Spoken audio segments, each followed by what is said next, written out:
어머니 49제가 끝난 다음 날이었습니다. 아버지가 여자를 데리고 왔습니다. 재혼한다. 인사해라. 그 여자는 웃고 있었습니다. 어머니 병실에서 본 그 간병인이었습니다. 시작 전 구독, 좋아요 꼭 눌러주세요. 저는 김태수, 올해 45입니다. 아버지는 70입니다. 어머니는 지난 3월에 돌아가셨습니다. 폐암이었습니다. 49제를 지냈습니다. 절에서 했습니다. 형제들이 다 모였습니다. 저와 동생 태진이, 그리고 막내 여동생 지영이까지 셋입니다. 스님이 독경을 했습니다. 어머니 영정 앞에 절을 했습니다. 아버지는 눈물을 흘리지 않았습니다. 담담한 표정이었습니다. 아버지, 괜찮으세요? 제가 물었습니다. 응, 괜찮다. 아버지는 짧게 대답했습니다. 49제가 끝나고 집으로 돌아왔습니다. 큰 집이었습니다. 서울 강남에 있는 40평 아파트였습니다. 아버지가 평생 모아서 산 집이었습니다. 저녁을 먹었습니다. 동생들과 아버지, 넷이서 마주 앉았습니다. 아버지, 이제 어떻게 지내실 거예요? 지영이가 물었습니다. 혼자 살지 뭐. 혼자 사시면 불편하실 텐데. 우리 집으로 오실래요? 아니다. 나는 여기가 좋다. 아버지는 단호했습니다. 그래도 건강 챙기셔야 해요. 우리가 자주 올게요. 태진이가 말했습니다. 너희는 너희 생활해라. 나한테 신경 쓰지 마. 저녁을 먹고 형제들은 각자 집으로 돌아갔습니다. 저도 집으로 향했습니다. 차 안에서 아내가 물었습니다. 아버님 혼자 두고 오는 게 괜찮을까? 아버지가 혼자 있고 싶다잖아. 그래도 70인데. 외로우실 텐데. 조금 있다가 괜찮아지시겠지. 저는 그렇게 생각했습니다. 어머니가 돌아가시기 한 달 전이었습니다. 병실을 찾아갔을 때 저는 아버지와 낯선 여자가 복도에서 이야기하는 모습을 봤습니다. 간병인이었습니다. 박미숙이라는 이름표를 달고 있었습니다. 아버지. 제가 부르자 두 사람이 돌아봤습니다. 오, 태수 왔구나. 여기서 뭐 하세요? 아, 이분은 어머니 간병인이야. 미숙 씨. 박미숙이 고개를 숙였습니다. 안녕하세요. 박미숙입니다. 아버지랑 무슨 이야기 하셨어요? 어머니 상태에 대해서. 미숙 씨가 잘 설명해 주더라. 그때는 그냥 간병인과 보호자의 대화려니 생각했습니다. 하지만 지금 돌이켜보면 그때 아버지 표정이 조금 달랐습니다. 누군가와 이야기하는 게 편해 보이는 얼굴이었습니다. 어머니가 돌아가시기 일주일 전이었습니다. 밤늦게 병원에 갔을 때 아버지가 복도 의자에 앉아 있었습니다. 혼자가 아니었습니다. 박미숙이 옆에 앉아 있었습니다. 아버지, 왜 여기 계세요? 어머니가 자고 계셔. 나는 좀 쉬려고. 박미숙이 종이컵에 커피를 따라주고 있었습니다. 아버님, 드세요. 따뜻한 거예요. 고맙습니다. 아버지가 받아 마셨습니다. 저는 그 모습이 이상했습니다. 아버지가 누군가한테 돌봄을 받는 모습. 3년 동안 처음 보는 장면이었습니다. 제가 있을게요. 아버지는 집에 가서 좀 쉬세요. 아니다. 여기 있을 거야. 아버지도 쉬셔야죠. 나는 괜찮아. 박미숙이 조용히 말했습니다. 아버님, 태수님 말씀이 맞아요. 아버님이 쓰러지시면 어머님은 어떡하세요? 좀 쉬셔야 해요. 아버지가 박미숙을 바라봤습니다. 그 눈빛에 뭔가 있었습니다. 알겠습니다. 그럼 2시간만 다녀올게요. 아버지는 일어났습니다. 박미숙에게 고개를 숙였습니다. 미숙 씨, 고맙습니다. 어머니 잘 부탁합니다. 걱정 마세요. 제가 잘 지킬게요. 하지만 그때는 몰랐습니다. 그게 어떤 의미인지. 어머니가 돌아가신 날 새벽이었습니다. 병원에서 연락이 왔습니다. 급히 달려갔습니다. 어머니는 이미 숨을 거두신 뒤였습니다. 아버지가 어머니 손을 잡고 울고 있었습니다. 박미숙이 조용히 구석에 서 있었습니다. 눈물을 닦으며 아버님, 제가 더 잘 돌봐드렸어야 했는데 죄송해요. 박미숙이 고개를 숙였습니다. 아니야. 미숙 씨가 최선을 다한 거 나는 알아. 아버지가 말했습니다. 고마웠어요, 미숙 씨. 어머니를 잘 돌봐주셔서. 저도 인사했습니다. 아니에요. 제가 할 일이었어요. 박미숙은 그렇게 병실을 나갔습니다. 그게 마지막인 줄 알았습니다. 49제 다음 날 아침이었습니다. 아버지한테서 전화가 왔습니다. 태수야, 오늘 시간 돼. 네, 왜요? 집으로 좀 와라. 동생들한테도 연락해라. 다 같이 모여야 한다. 무슨 일이세요? 와보면 안다. 전화가 끊어졌습니다. 아버지 목소리가 평소와 달랐습니다. 뭔가 단단하게 결심한 목소리였습니다. 동생들에게 연락했습니다. 아버지가 다 모이래. 무슨 일 있는 것 같아. 오후 2시 아버지 집으로 갔습니다. 동생들도 와 있었습니다. 거실에 앉았습니다. 아버지가 방에서 나왔습니다. 그런데 혼자가 아니었습니다. 여자가 함께 나왔습니다. 50대 중반으로 보이는 여자였습니다. 단정한 옷차림이었습니다. 화장을 했습니다. 얼굴에 미소가 있었습니다. 누구세요? 제가 물었습니다. 애들아, 소개한다. 아버지가 말했습니다. 이분은 박미숙 씨다. 나는 이분과 재혼할 거다. 순간 거실이 얼어붙었습니다. 네. 지영이가 먼저 반응했습니다. 재혼이라고요? 엄마 돌아가신 지 49일밖에 안 됐는데요.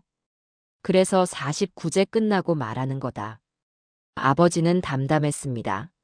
아버지, 농담이시죠? 태진이가 물었습니다. 농담 아니다. 나 진지하다. 여자 박미숙이 입을 열었습니다. 안녕하세요. 저는 박미숙이라고 합니다. 아버님과 결혼하기로 했습니다.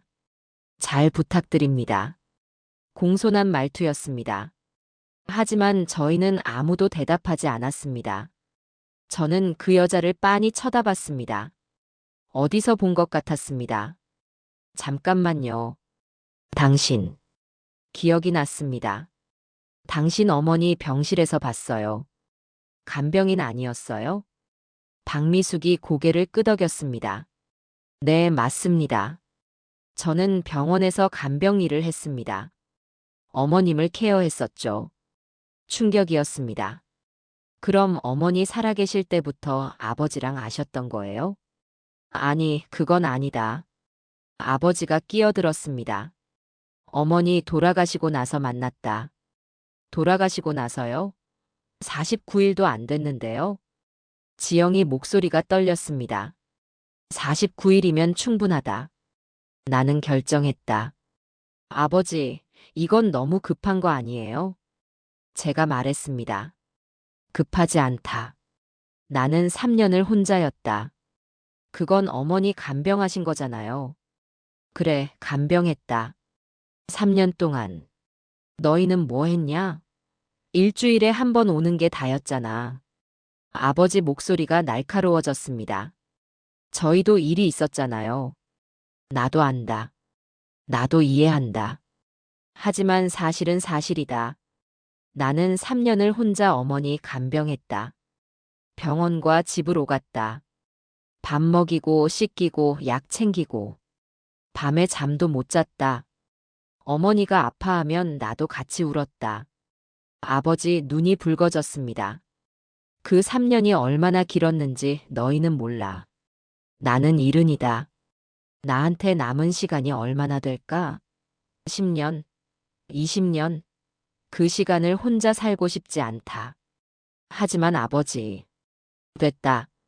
나는 결정했다. 재혼할 거다. 너희가 반대해도 할 거다. 아버지는 단호했습니다. 저희는 충격에서 헤어나오지 못했습니다. 아버지, 잠깐만요. 제가 손을 들었습니다. 왜 하필 박미숙 씨예요? 왜 이렇게 빨리 결정하신 거예요?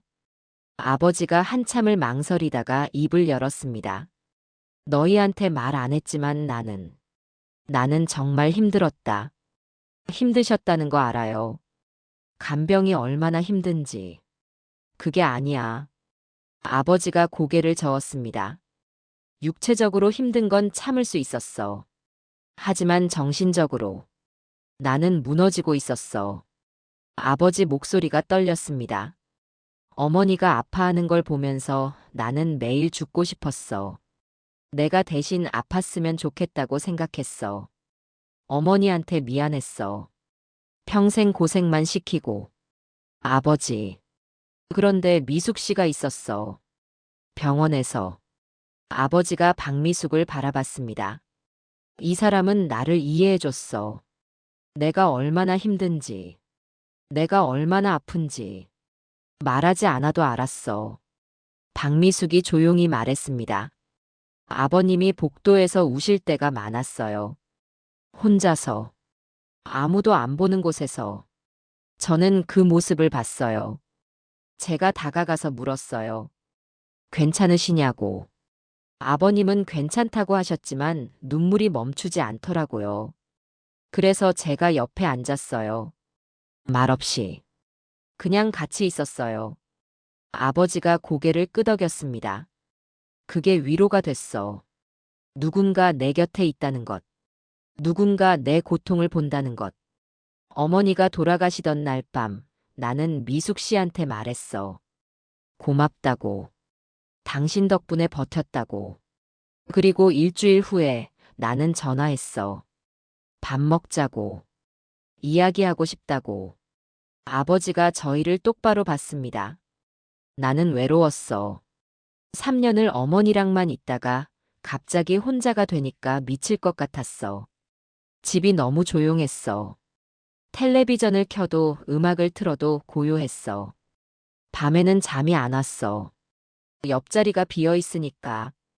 45년을 함께 잤는데 갑자기 혼자 자니까. 무서웠어. 아버지 목소리가 점점 작아졌습니다. 그래서 미숙 씨를 만났어. 한 번, 두 번. 그 사람이랑 있으면 덜 외로웠어. 대화할 수 있었어. 웃을 수 있었어. 그래서 재혼을 결정했어. 빠르다는 거 나도 알아. 하지만 이른에 더 이상 기다릴 수 없었어. 거실이 조용해졌습니다. 저는 아버지를 처음 봤습니다. 약한 모습의 아버지. 외로움을 고백하는 아버지. 집으로 돌아오는 길이었습니다. 아내에게서 전화가 왔습니다. 당신 목소리가 왜 그래? 무슨 일 있었어? 아버지가 재혼한대. 뭐? 벌써? 응. 어머니 49제 끝나자마자. 세상에. 상대는 누군데? 어머니 간병인이었던 여자야. 박미숙이라고. 아내 얼굴이 굳었습니다. 간병인? 그럼 혹시. 응, 나도 그 생각했어. 어머니 살아계실 때부터 뭔가 있었던 거 아닐까. 조사해봐야겠다. 어떻게? 사람 시켜서. 뭔가 이상해. 49일 만에 재혼을 결정한다는 게. 다음 날, 저는 사설 탐정을 고용했습니다. 동생들과 상의한 끝이었습니다. 박미숙이라는 여자 조사 좀 해주세요. 나이는 55세 정도 간병인 일을 했고요. 알겠습니다. 일주일 정도 걸릴 겁니다. 일주일 후 보고서가 왔습니다. 박미숙 55세. 이혼 경력 2회. 자녀 없음. 현재 무직. 과거 간병인으로 5년 근무. 재산 없음. 빚 3천만 원. 빚이 3천만 원? 제가 중얼거렸습니다. 보고서에는 더 자세한 내용이 있었습니다. 박미숙은 어머니가 입원했던 병원에서 2년 전부터 일했습니다. 어머니를 6개월간 케어했습니다. 어머니 사망 후 간병인 일을 그만뒀습니다. 그리고 어머니 사망 일주일 후부터 아버지와 만나기 시작했습니다. 일주일 후부터 저는 동생들을 불렀습니다. 보고서 봤어? 봤어. 빚도 있고 이혼도 2번이나 했고. 태진이가 말했습니다. 그리고 엄마 돌아가신 지 일주일 만에 아버지랑 만났대. 이거 뭔가 계획적인 것 같아. 나도 그렇게 생각해. 지영이도 동의했습니다. 아버지한테 보여줘야 해. 이 여자 정체를. 저희는 다시 아버지를 찾아갔습니다. 아버지 집 거실에 앉았습니다. 박미숙도 옆에 있었습니다. 아버지, 이거 좀 보세요. 저는 조사 보고서를 내밀었습니다. 아버지가 받아들었습니다. 읽기 시작했습니다. 박미숙 얼굴이 굳었습니다. 이게 뭐냐? 박미숙 씨 신상조사 결과예요. 너희가 조사를 했어? 네, 아버지를 위해서요. 나를 위해서? 아버지 목소리가 차가워졌습니다. 아버지, 이 여자 빚이 3천만 원이에요. 그리고 이혼도 2번이나 했고요. 그래서요? 이 여자 목적이 뭔지 모르겠어요? 아버지 재산 노리는 거 아니에요? 박미숙이 벌떡 일어났습니다. 제가 말씀드리겠습니다. 박미숙이 저희를 바라봤습니다. 네, 맞습니다. 저는 빚이 있습니다. 3천만 원. 박미숙이 심호흡을 했습니다.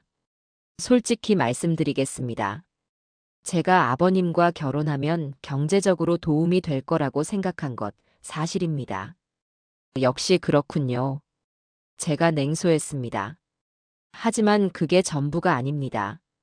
박미숙 목소리가 떨렸습니다. 저는 55년을 살면서 이렇게 좋은 사람을 본 적이 없어요. 좋은 사람이요? 네. 아버님처럼 헌신적이고 따뜻하고 책임감 있는 사람. 박미숙이 아버지를 봤습니다. 제 첫 번째 남편은 저를 때렸어요. 술 먹고 들어와서 주먹을 휘둘렀어요. 이혼했죠. 2번째 남편은 사업에 실패하고 제 돈까지 다 날렸어요. 그리고 도망갔어요. 빚만 남기고. 그게 지금 제가 갖고 있는 3천만 원이에요. 저는 남자를 믿을 수 없었어요. 결혼도 다시 하고 싶지 않았어요. 박미숙 눈에 눈물이 고였습니다. 그런데 아버님을 봤어요. 6개월 동안. 매일. 새벽부터 밤까지 병원에 계시면서 어머님 손 한 번 놓지 않으시는 모습. 어머님이 힘들어하시면 같이 우시는 모습. 간호사한테도 간병인한테도 항상 고맙다고 하시는 모습. 저는 감동했어요. 세상에 이런 남자가 있구나. 이렇게 아내를 사랑하는 사람이 있구나. 박미숙이 저희를 똑바로 봤습니다. 여러분이 돈 때문이라고 생각하시는 거 이해해요. 저도 여러분 입장이었으면 똑같이 생각했을 거예요. 하지만 제 진심을 알아주세요. 저는 아버님을 사랑합니다. 돈도 필요하지만 그보다 더 필요한 건 아버님 같은 사람이에요. 저 같은 사람한테는 아버님이 마지막 기회예요. 다시 사랑할 수 있는 마지막 기회. 거실이 조용해졌습니다. 저는 박미숙의 눈을 봤습니다. 거짓말하는 눈이 아니었습니다. 하지만 믿을 수 없었습니다. 저희는 재혼을 반대했습니다. 아버지, 최소한 1년은 기다리세요. 왜? 너무 빨라요. 주변 사람들이 뭐라고 하겠어요. 주변 사람들은 내 인생 책임 안 진다. 그래도 체면이 있죠. 엄마 49제도 끝나자마자 재혼이요? 체면보다 내 삶이 중요하다. 형제들끼리 모였습니다. 어떡하지? 아버지가 듣질 않아. 법적으로 막을 방법은 없을까? 아버지가 정신이 멀쩡하신데 무슨 수로 막아. 그 여자가 문제야. 저 여자만 없으면. 저희는 박미숙을 따로 만났습니다. 커피숍에서 박미숙과 마주 앉았습니다. 저와 동생 둘, 셋이서 만났습니다. 무슨 말씀 하실지 알고 있습니다. 박미숙이 먼저 입을 열었습니다. 재혼을 포기하라고 하실 거죠? 잘 아시네요. 제가 말했습니다. 솔직히 말씀드리죠.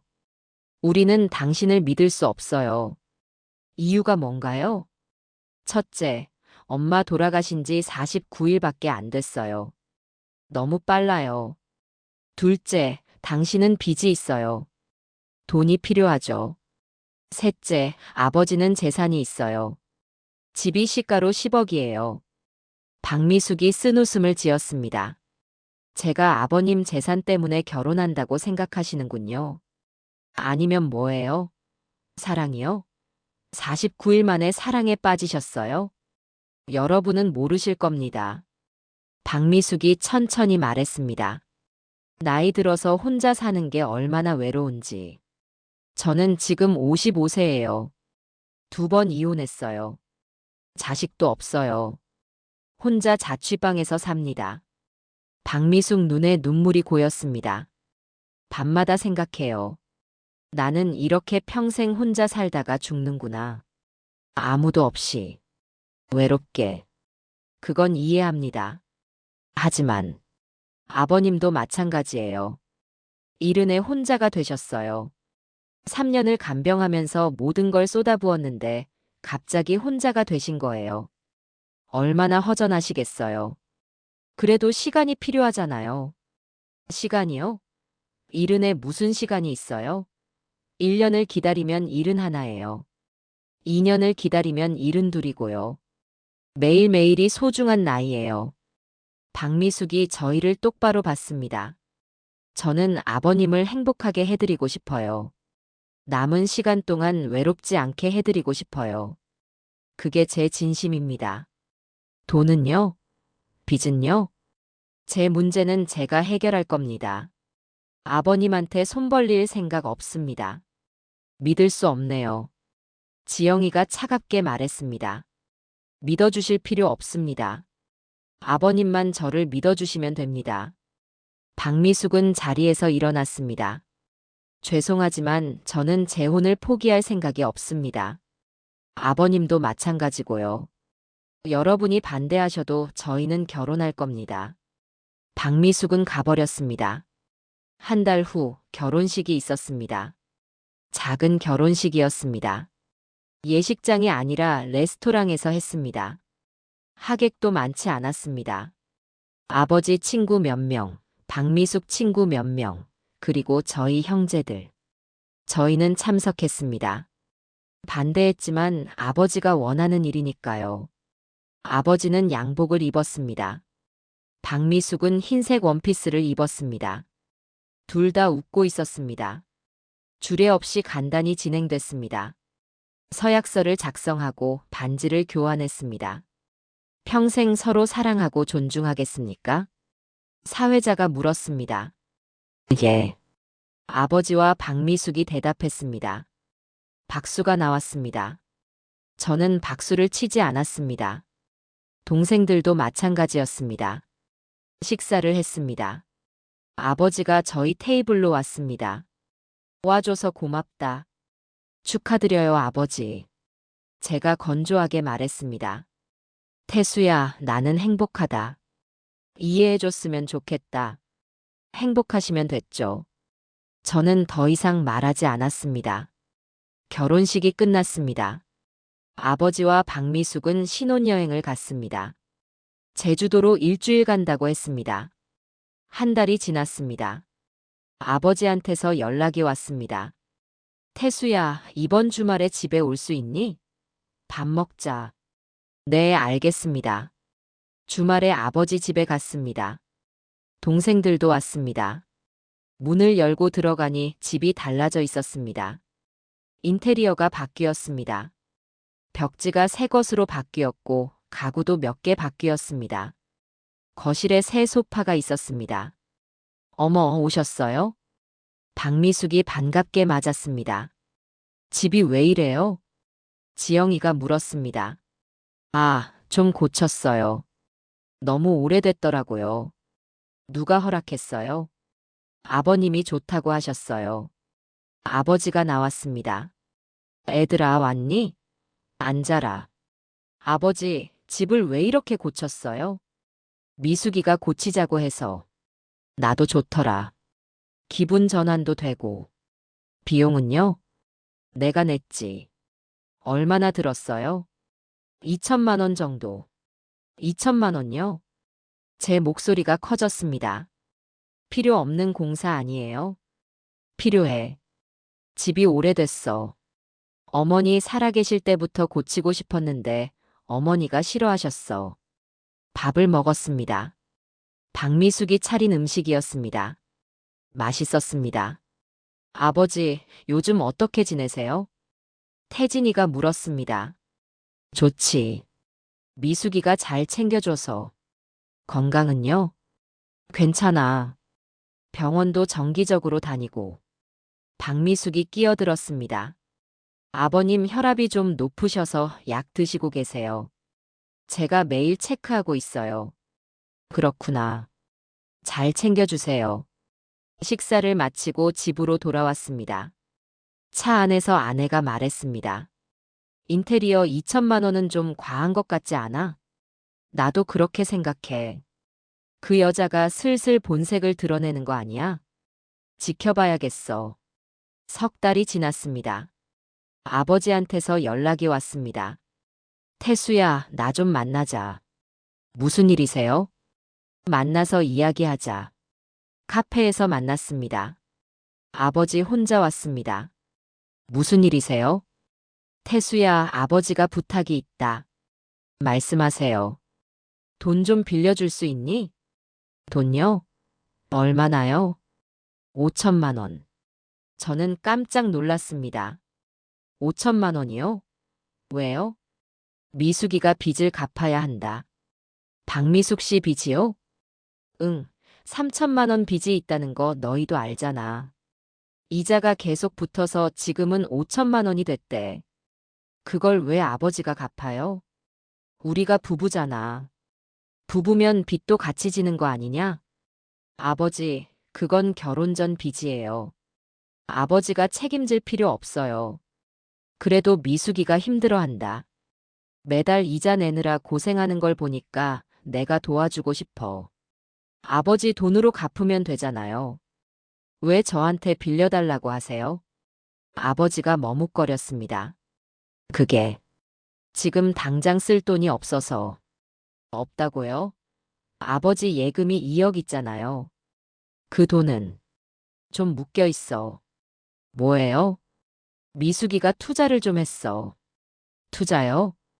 응, 주식이랑 펀드. 미숙이가 잘 안다고 해서. 제 머리가 지끈거렸습니다. 아버지, 그거 위험해요. 그 돈 잃을 수도 있어요.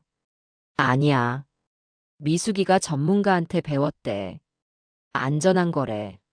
아버지, 그 여자 말 듣지 마세요. 태수야, 그렇게 말하지 마라. 미숙이는 나를 위하는 거야. 저는 한숨을 쉬었습니다. 아버지, 5천만 원은 못 빌려드려요. 왜? 제 형편도 빠듯해요. 애들 학원비, 집 대출. 알았다. 미안하다. 아버지는 일어났습니다. 저는 동생들에게 연락했습니다. 며칠 후 아버지한테서 또 전화가 왔습니다. 태수야, 좋은 소식이 있어. 무슨 소식이세요? 투자가 잘 되고 있어. 한 달 만에 1천만 원 벌었어. 네. 미숙이가 고른 주식이 올랐어. 2억이 2억 1천만 원이 됐어. 저는 불안했습니다. 아버지, 그거 위험해요. 언제든지 떨어질 수 있어요. 아니야. 미숙이가 매일 체크하고 있어. 전문가한테 자문도 받고. 그래도, 태수야, 너무 걱정 마. 나도 바보 아니야. 다 계산하고 하는 거야. 전화를 끊고 저는 동생들에게 연락했습니다. 아버지가 투자로 1천만 원 벌었대. 정말? 그럼 잘 된 거 아니야? 태진이가 말했습니다. 아니야. 이게 시작이야. 맞들이면 더 큰 돈 넣을 거야. 그럼 어떡하지? 지켜볼 수밖에. 우리가 막을 수 있는 게 없어. 한 달 후 아버지가 또 전화했습니다. 태수야, 또 벌었어. 이번엔 2천만 원. 2억이 2억 3천만 원이 됐어. 미숙이 실력이 대단해. 아버지, 이제 그만하세요. 거기서 빼세요. 왜? 지금 한창 오르는데? 떨어지기 전에 빼야 해요. 아직 더 오를 거래. 미숙이가 분석했어. 아버지, 태수야, 내가 투자를 뭘 알아? 나한테 맡겨둬. 전화가 끊어졌습니다. 저는 불길한 예감이 들었습니다. 형제 셋이 모였습니다. 아버지가 나한테도 연락했어. 태진이가 말했습니다. 나한테도. 지영이도 고개를 끄덕였습니다. 다들 투자 잘 되고 있다고 하셨지? 응. 2억 3천만 원 됐다고. 처음엔 걱정했는데 계속 오르니까 안심이 되더라. 나도 그래. 어쩌면 박미숙이 진짜 실력이 있는 건지도. 하지만 그 안심은 오래가지 않았습니다. 2주일 후 아버지한테서 전화가 왔습니다. 태수야, 큰일 났다. 무슨 일이세요? 투자한 돈이 다 날아갔어. 뭐라고요? 2억 3천만 원이 3천만 원으로 줄었어. 저는 달려갔습니다. 아버지 집으로. 아버지는 거실에 앉아 있었습니다. 얼굴이 창백했습니다. 어떻게 된 거예요? 주식이 폭락했어. 미숙이가 고른 종목들이 다 떨어졌어. 하루 만에. 박미숙은요? 방에 있어. 충격받아서. 저는 방문을 열었습니다. 박미숙이 침대에 앉아 울고 있었습니다. 당신이 뭘 했어요? 제가 소리쳤습니다. 죄송해요. 제가 잘못 판단했어요. 잘못 판단? 2억 날아갔어요. 저도 몰랐어요. 이렇게 될 줄은. 전문가한테 배웠다고 하지 않았어요? 안전하다고 했잖아요. 배우긴 했는데 시장이 갑자기 예상치 못한 악재가 터져서. 변명하지 마세요. 당신이 아버지 돈 날린 거예요. 아버지가 들어왔습니다. 태수야, 그만해라. 아버지, 왜 이 여자 편을 드세요? 편을 드는 게 아니라 미숙이도 나를 위해서 한 거야. 나를 위해서요? 2억 날리는 게 아버지를 위한 거예요? 실수야. 누구나 실수할 수 있어. 실수로 치기엔 너무 큰 돈이에요. 저는 박미숙을 노려봤습니다. 당신 계획이 뭐예요? 아버지 재산 다 날리려고요? 아니에요. 그럼 뭐예요? 빚도 아버지한테 떠넘기고 투자로 돈 날리고. 박미숙이 울었습니다. 저는 정말 아버님을 위해서 했어요. 돈을 불려서 더 여유롭게 사시라고요. 처음엔 잘 됐잖아요. 1,000만 원, 2천만 원 벌었잖아요. 그래서 더 자신감이 생겼어요. 그런데 뭐예요? 전문가가 더 투자하라고 했어요. 지금이 기회라고. 곧 더 오를 거라고. 그래서 전액을 넣었어요. 그런데 하루 만에 박미숙이 주저앉았습니다. 제가 욕심을 부렸어요. 미안해요. 정말 미안해요. 3개월 후였습니다. 아버지한테서 연락이 왔습니다. 태수야, 병원 좀 같이 가주겠니? 왜요? 어디 아프세요? 요즘 자꾸 깜빡깜빡해서 검사 좀 받아보려고. 병원에 갔습니다. 신경과였습니다. 의사가 여러 검사를 했습니다. MRI도 찍었습니다. 인지 검사도 했습니다. 일주일 후 결과가 나왔습니다. 초기 치매입니다. 의사가 말했습니다. 치매요? 제가 되물었습니다.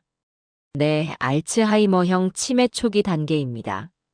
기억력 감퇴, 판단력 저하 등의 증상이 보입니다. 아버지는 멍하니 앉아 있었습니다. 치료할 수 있어요? 완치는 어렵습니다. 하지만 약으로 진행 속도를 늦출 수는 있습니다. 집으로 돌아왔습니다. 박미숙이 기다리고 있었습니다. 어떻게 됐어요? 치매래요. 초기. 박미숙 얼굴이 굳었습니다.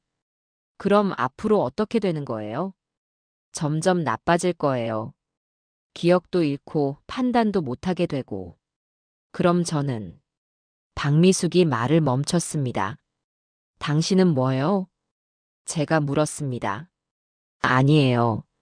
아무것도 아니에요. 하지만 저는 박미숙의 눈빛을 봤습니다. 그 안에 두려움이 있었습니다. 그날 밤 저는 아버지 집 앞에 차를 세워두고 있었습니다. 박미숙이 무슨 행동을 할지 지켜보고 싶었습니다. 치매 진단을 받은 아버지를 버리지 않을까? 밤 11시쯤 박미숙이 집 밖으로 나왔습니다. 편의점으로 향했습니다. 저는 조금 떨어져서 따라갔습니다. 편의점에서 박미숙은 전화를 했습니다. 누군가와 통화하고 있었습니다. 저는 가까이 다가갔습니다. 들리지 않게 거리를 유지하면서 응, 나야. 아니, 괜찮아. 응, 치매래. 초기. 힘들긴 하지. 하지만 어떡해. 남편인데. 아니야, 그런 생각 없어. 끝까지 같이 있을 거야. 박미숙이 한숨을 쉬었습니다. 돈, 거의 다 날아갔어. 2억이 3천만 원 됐어. 내 잘못이야. 욕심을 부렸어. 응, 알아. 이제 와서 후회해도 소용없지. 자식들, 날 의심해. 당연하지. 나도 나였으면 그랬을 거야. 하지만 할 수 없어. 아버님은 날 믿어주시니까. 외롭냐고? 외롭지. 되게. 근데 이게 내 선택이잖아. 내가 이 길을 택한 거야. 박미숙이 또 한숨을 쉬었습니다. 아니야, 후회 안 해. 진짜로.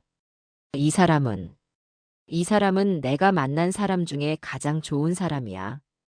비록 치매 걸렸어도 나는 끝까지 돌볼 거야. 응, 알았어. 나중에 또 연락할게. 걱정 마. 박미숙이 전화를 끊었습니다. 저는 몰래 돌아왔습니다. 차 안에 앉아서 생각했습니다. 박미숙은 진심이었습니다. 돈이 날아간 후에도 치매 진단 후에도 아버지 곁을 지키겠다고 했습니다. 하지만 아직도 완전히 믿을 수는 없었습니다. 한 달 후 박미숙이 법원에 후견인 신청을 했습니다. 아버님이 치매니까 재산 관리를 제가 해야 한다고 생각했어요. 박미숙이 저희에게 말했습니다. 안 돼요. 제가 반대했습니다. 당신이 후견인 되면 아버지 재산을 마음대로 쓸 수 있잖아요. 저는 그럴 생각 없어요. 믿을 수 없어요. 이미 2억 날렸잖아요. 그건 실수였어요. 실수든 뭐든 당신한테 맡길 수 없어요. 저희도 법원에 후견인 신청을 했습니다. 제가 후견인이 되겠다고. 법정 다툼이 시작됐습니다. 박미숙 측 변호사가 주장했습니다. 박미숙 씨는 김영철 씨의 법적 배우자입니다. 가장 가까운 가족이죠.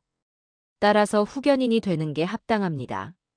저희 측 변호사가 반박했습니다. 하지만 박미숙 씨는 이미 김영철 씨 재산 2억 원을 손실시켰습니다. 신뢰할 수 없습니다. 그건 투자 실패였을 뿐 고의가 아닙니다. 고의든 아니든 결과는 같습니다. 박미숙 씨는 재산 관리 능력이 없습니다. 재산 관리 능력과 간병 능력은 다릅니다. 박미숙 씨는 간병 전문가입니다. 김영철 씨를 가장 잘 돌볼 수 있는 사람입니다. 아들인 김태수 씨도 충분히 아버지를 돌볼 수 있습니다. 김태수 씨는 직장이 있습니다. 하루 종일 아버지를 돌볼 수 없습니다. 반면 박미숙 씨는 전업으로 아버지를 케어할 수 있습니다. 법정 공방이 이어졌습니다. 아버지도 법정에 왔습니다. 판사가 물었습니다. 김영철 씨 후견인으로 누구를 원하십니까? 아버지가 대답했습니다. 제 아내 박미숙입니다. 왜 아내를 원하십니까? 제 곁에 있는 사람이니까요. 저를 가장 잘 아는 사람이니까요. 아드님들은 어떻습니까? 아들들은 바쁩니다. 일도 있고 가족도 있고 저를 매일 돌볼 수 없어요. 하지만 미숙이는 매일 저와 함께 있어요. 제가 아침에 일어나면 미숙이가 있고 밤에 잘 때도 미숙이가 옆에 있어요. 아버지가 박미숙을 바라봤습니다. 미숙이는 저를 사랑해요. 그리고 저도 미숙이를 사랑합니다. 판사가 고개를 끄덕였습니다. 한 달 후 판결이 나왔습니다.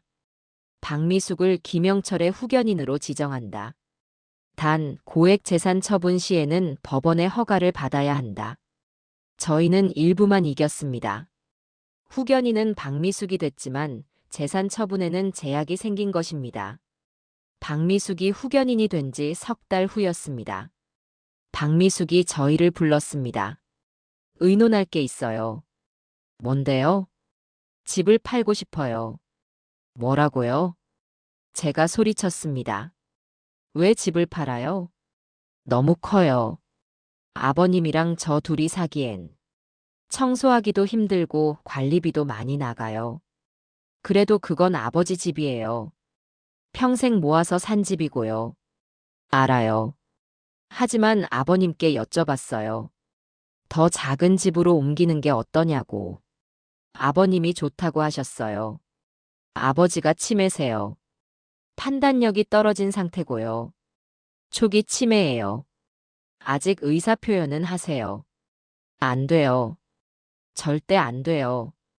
법원 허가 받을 거예요. 정당한 이유가 있으니까. 박미숙은 법원에 허가를 신청했습니다. 신청 이유 주거 공간 축소를 통한 관리 용이성 확보 및 아버지 치료비 마련. 법원이 허가했습니다. 집이 팔렸습니다.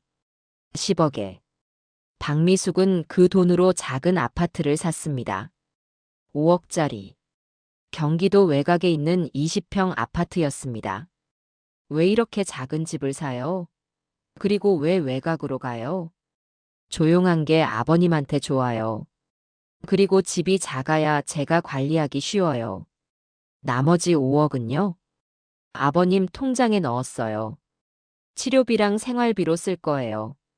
박미숙은 아버지와 함께 새 집으로 이사했습니다. 이사한 지 일주일 후 저는 새 집을 찾아갔습니다. 경기도 외곽이었습니다.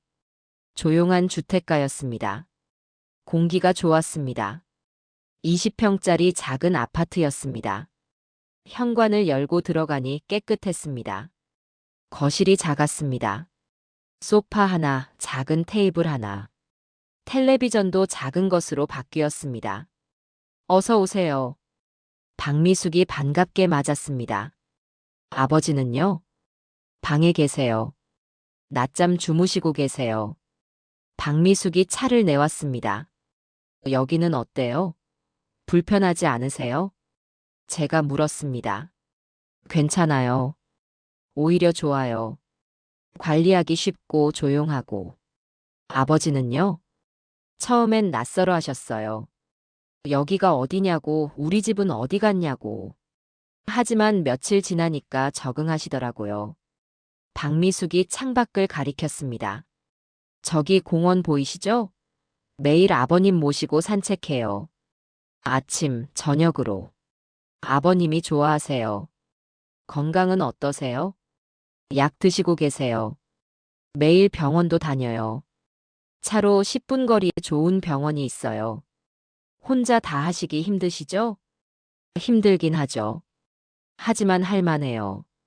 박미숙 얼굴이 수척해져 있었습니다. 머리에 흰머리가 눈에 띄게 늘었습니다. 몸 좀 챙기세요. 네, 고마워요. 아버지가 방에서 나오셨습니다. 누구야? 아버지, 저예요. 태수요. 태수, 우리 아들. 네, 아버지. 오, 왔구나. 언제 왔어? 방금 왔어요. 아버지는 제 얼굴을 빤히 쳐다봤습니다. 저를 알아보려 애쓰는 얼굴이었습니다. 태수. 맞지? 네, 맞아요. 다행이다. 요즘 자꾸 깜빡깜빡해서. 아버지가 소파에 앉았습니다. 박미숙이 아버지 옆에 앉았습니다. 아버님, 차 드실래요? 응, 고마워. 박미숙이 아버지한테 차를 건넸습니다. 아버지가 받아 마셨습니다. 저는 그 모습을 지켜봤습니다. 박미숙이 아버지를 정성스럽게 돌보고 있었습니다. 아버지, 여기 생활 괜찮으세요?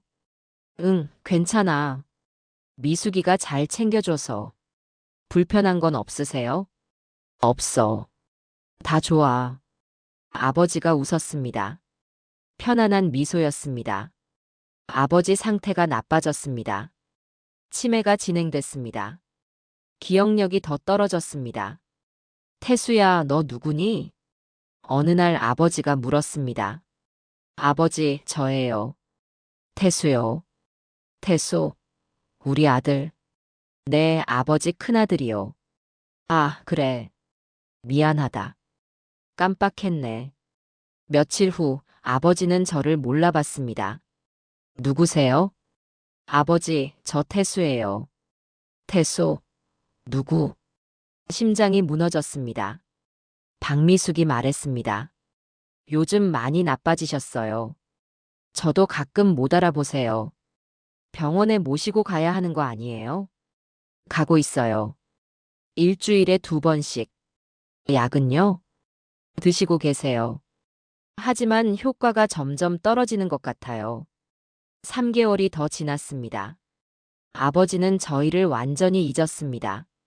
저도 태진이도 지영이도. 하지만 박미숙은 기억했습니다. 미숙아, 네 아버님. 고마워. 왜요?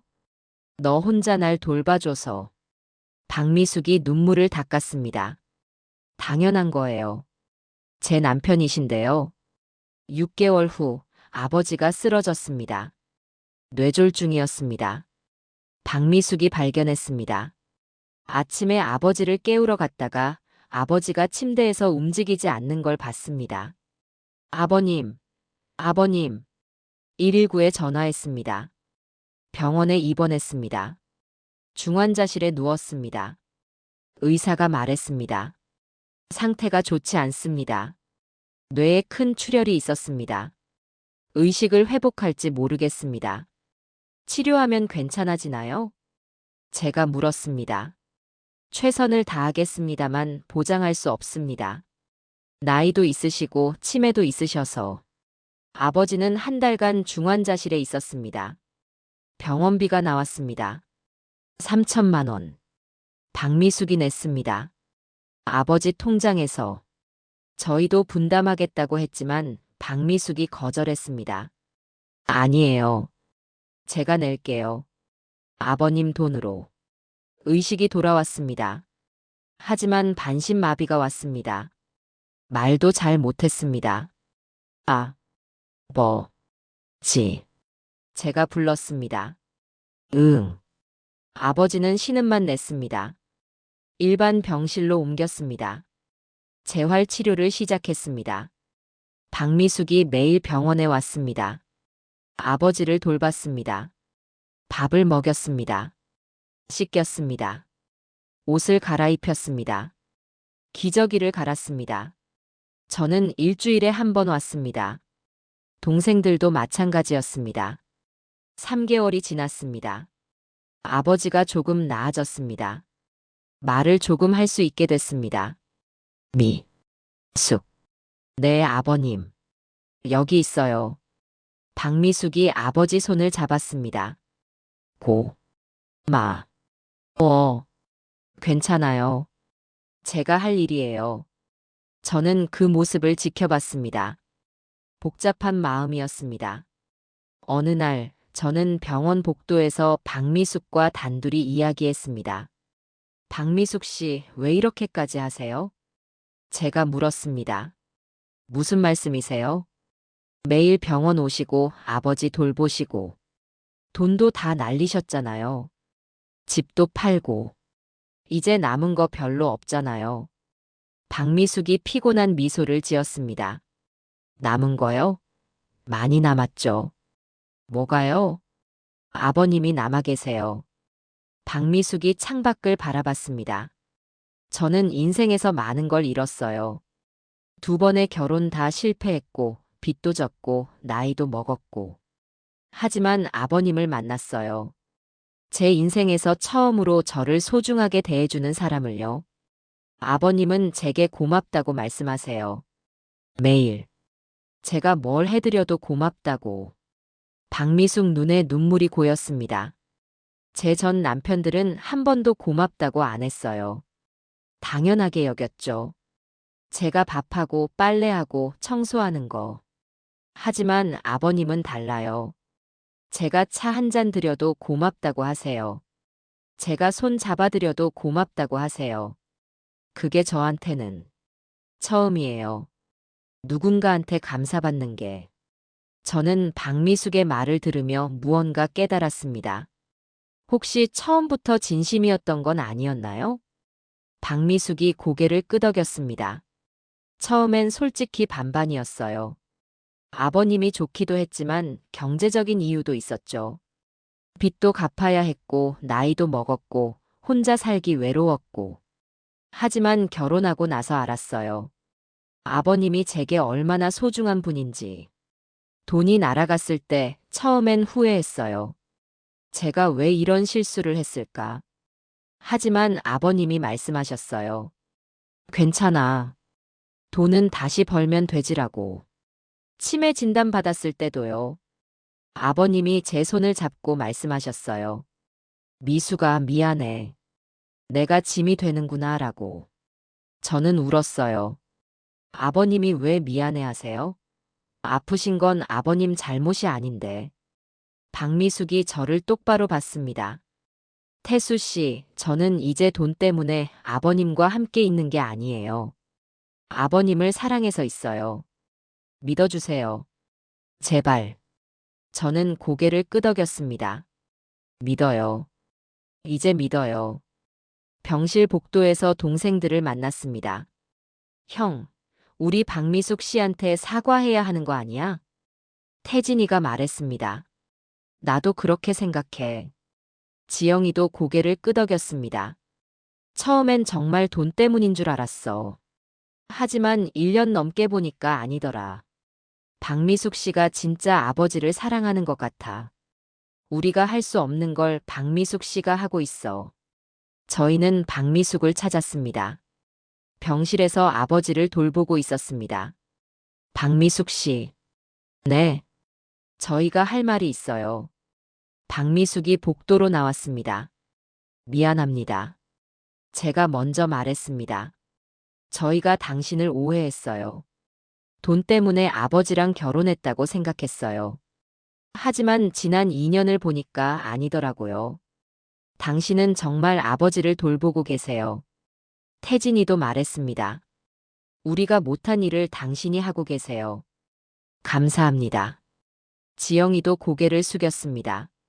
처음 만났을 때 너무 차갑게 대해서 죄송해요. 우리가 잘못 봤어요. 박미숙 눈에 눈물이 고였습니다. 괜찮아요. 이해해요. 저도 여러분 입장이었으면 똑같이 했을 거예요. 앞으로는 우리도 더 자주 올게요. 당신 혼자 힘들게 하지 말고. 고마워요. 정말 고마워요. 우리는 화해했습니다. 그날부터 저희도 아버지 간병에 참여했습니다. 일주일을 나눠서 맡았습니다. 월요일, 화요일 박미숙, 수요일 목요일 태진이, 금요일 지영이, 주말 박미숙. 하루만 아버지를 돌봐도 녹초가 됐습니다. 아침에 기저귀 갈고 씻기고 옷 입히고 밥 먹이는 데만 1시간. 약 챙기고 재활 운동 시키고 오후에는 산책 나가고 또 기저귀 갈고 간식 먹이고 저녁에는 또 씻기고 저녁 먹이고 약 먹이고 재워야 했습니다. 밤에는 몇 번씩 깨서 확인해야 했습니다. 아버지가 일어나려고 하시니까. 이걸 박미숙 씨가 매일 한 거야? 태진이가 놀라워했습니다. 대단하다. 정말. 일주일 후 저희는 지쳤습니다. 형, 나 못하겠어. 너무 힘들어. 나도. 이틀만 해도 허리가 아파. 박미숙이 미안해했습니다. 제가 할게요. 괜찮아요. 아니에요. 우리가 해야죠. 하지만 결국 저희는 일주일에 하루씩만 맡기로 했습니다. 나머지는 박미숙이. 석 달 후 아버지가 퇴원했습니다. 집으로 왔습니다. 박미숙이 산 경기도 외곽 아파트였습니다. 작은 집이었습니다. 20평. 하지만 깨끗했습니다. 아버지, 편하세요? 제가 물었습니다. 응. 아버지는 휠체어에 앉아 있었습니다. 박미숙이 집을 더 개조했습니다. 휠체어가 다닐 수 있게. 화장실에 손잡이도 추가로 달았습니다. 침대도 간병용으로 바꿨습니다. 비용 많이 들었겠네요. 800만 원 정도요. 아버님 통장에서 썼어요. 남은 돈은 얼마예요? 4억 정도요. 투자로 2억 날리고 집 팔아서 5억짜리 아파트 사고 병원비 3천만 원, 집 개조 2,800만 원. 계산이 맞았습니다. 앞으로 계획은 어떻게 되세요? 아버님 돌보면서 살 거예요. 돈은 아버님 치료비랑 생활비로 쓰고요. 일은요? 못하죠. 아버님 혼자 두고 나갈 수 없어요. 그럼 수입은요? 아버님 연금이 있어요. 한 달에 150만 원. 그걸로 생활할 거예요. 그게 충분한가요? 충분해요. 저희는 많이 필요 없어요. 저는 고개를 끄덕였습니다. 1년이 지났습니다. 저는 한 달에 2번씩 아버지를 찾아갔습니다. 동생들도 자주 왔습니다. 아버지는 많이 나아지지 않았습니다. 여전히 휠체어에 의존했고 말도 거의 못했습니다. 하지만 표정은 평온했습니다. 수. 내 아버지. 어. 뭐가요? 와. 박미숙이 옆에 있었습니다. 항상 옆에 있었습니다. 요즘 어떠세요? 제가 박미숙에게 물었습니다. 괜찮아요. 아버님 상태도 안정적이고요. 힘드시진 않아요? 가끔요. 하지만 이제 익숙해졌어요. 박미숙은 더 수척해져 있었습니다. 3년 전보다 15kg은 빠진 것 같았습니다. 머리는 반백이 됐습니다. 건강 챙기세요. 네, 걱정 마세요. 저도 병원 다니고 있어요. 저는 아버지 방을 둘러봤습니다. 깨끗했습니다. 침대 시트도 새 것이었습니다. 자주 빨아주세요. 매일요. 아버님이 깨끗한 걸 좋아하세요. 냉장고를 봤습니다. 음식이 가득했습니다. 매일 요리하세요? 네, 아버님 드실 거 만들어요. 영양 챙겨서. 부드러운 것들로. 거실에 사진들이 붙어 있었습니다. 아버지와 박미숙이 함께 찍은 사진들이었습니다. 신혼여행 사진도 있었습니다. 제주도에서. 둘 다 웃고 있었습니다. 병원에서 찍은 사진도 있었습니다. 아버지가 재활 치료받는 모습. 박미숙이 옆에서 응원하고 있었습니다. 최근 사진도 있었습니다. 집 앞 공원에서. 아버지가 휠체어에 앉아 있고 박미숙이 뒤에서 밀고 있었습니다. 저는 마음이 복잡했습니다. 3년째 되던 해 겨울이었습니다. 아버지가 폐렴에 걸렸습니다. 병원에 입원했습니다. 상태가 안 좋았습니다. 각오하셔야 할 것 같습니다. 의사가 말했습니다. 치매에 뇌졸중, 그리고 이제 폐렴까지. 나이도 73이시고 면역력이 많이 떨어진 상태입니다. 형제들이 다 모였습니다. 병실에서 아버지를 지켰습니다. 박미숙이 아버지 손을 잡고 있었습니다. 아버님, 저예요. 미숙이에요. 아버지는 눈을 감고 있었습니다. 고마웠어요. 저랑 결혼해 주셔서. 저를 사랑해 주셔서. 저를 외롭지 않게 해 주셔서. 박미숙이 울었습니다. 저도 아버님을 행복하게 해드렸으면 좋았을 텐데. 부족했죠? 돈도 날리고 큰 집도 팔고. 미안해요. 아니에요. 제가 말했습니다. 아버지는 행복하셨어요. 마지막 3년 당신 덕분에. 박미숙이 저를 봤습니다. 정말요? 네, 정말이에요.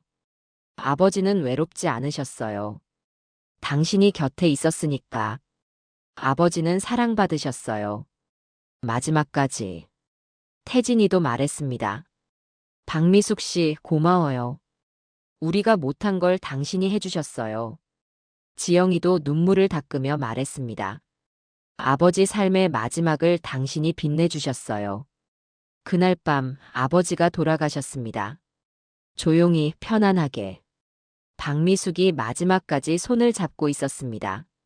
사랑해요, 평생. 평생 잊지 않을게요. 장례식을 치렀습니다. 3일장이었습니다. 많은 사람이 왔습니다. 아버지 친구들, 친척들, 이웃들, 병원 사람들. 박미숙은 상주로 앉아 있었습니다. 저희와 함께. 조문객들이 말했습니다. 부인께서 정성껏 모셨다면서요? 3년 동안. 마지막까지 곁을 지키셨다고 들었습니다. 대단하십니다. 고인이 복 받으셨네요. 이런 부인을 만나서. 박미숙은 고개를 숙이고 눈물을 닦았습니다. 장례를 마쳤습니다. 아버지는 화장을 원하셨습니다. 유골은 수목장으로 모셨습니다. 일주일 후 유언장을 열었습니다. 변호사가 읽었습니다. 나 김영철은 다음과 같이 유언한다. 첫째, 경기도 아파트는 아내 박미숙에게 준다. 둘째, 예금 4억 원은 다음과 같이 분배한다. 아내 박미숙에게 2억 원. 자녀들에게 각각 6,600만 원씩. 셋째, 아내 박미숙은 해당 아파트에서 평생 살 권리가 있다. 넷째, 박미숙은 3년간 나를 헌신적으로 돌봐주었다. 돈으로는 갚을 수 없는 은혜다. 자녀들은 박미숙을 존중하고 도와주기 바란다. 저희는 고개를 끄덕였습니다. 이해 없으십니까? 변호사가 물었습니다. 없습니다. 제가 대답했습니다. 당연히 박미숙 씨가 더 받으셔야죠. 아버지를 돌보신 분이니까. 태진이도 말했습니다. 저희는 아버지 마지막에 별로 한 게 없어요. 박미숙 씨가 다 하셨죠. 지영이도 동의했습니다. 오히려 이것도 부족한 것 같아요. 3년간 아버지 돌보신 대가치고는. 박미숙이 울었습니다. 고마워요. 정말 고마워요. 여러분이 이해해 주셔서. 아니에요. 당신이 받을 자격이 있어요. 저희는 박미숙을 안아주었습니다. 1년이 지났습니다. 저는 가끔 박미숙을 찾아갑니다. 한 달에 한 번씩. 박미숙은 여전히 그 아파트에서 삽니다. 아버지와 함께 살던 집에서. 요즘 어떻게 지내세요? 잘 지내요. 외롭진 하지만 괜찮아요. 재혼 생각은 없으세요? 없어요. 한 번으로 충분해요. 박미숙이 웃었습니다. 아버님과의 3년이 제 인생에서 가장 행복한 시간이었어요. 정말요? 네, 누군가를 돌보고 필요한 사람이 된다는 게 이렇게 좋은 줄 몰랐어요. 누군가한테 사랑받는다는 게 얼마나 소중한지도요. 박미숙이 창밖을 바라봤습니다. 처음엔 솔직히 돈 때문이기도 했어요. 하지만 살면서 변했어요. 아버님을 정말 사랑하게 됐어요. 아버지도 아셨을 거예요. 그랬으면 좋겠어요. 노년의 재혼은 여전히 우리 사회에서 민감한 주제입니다. 자녀들은 걱정합니다. 재산 문제, 진심 문제, 체면 문제. 하지만 부모님도 사람입니다. 외로움을 느끼고 사랑을 원하고 행복을 추구합니다. 나이가 들었다고 해서 사랑할 권리가 사라지는 건 아닙니다. 부모님의 선택을 존중해 주세요. 물론 경계는 필요합니다.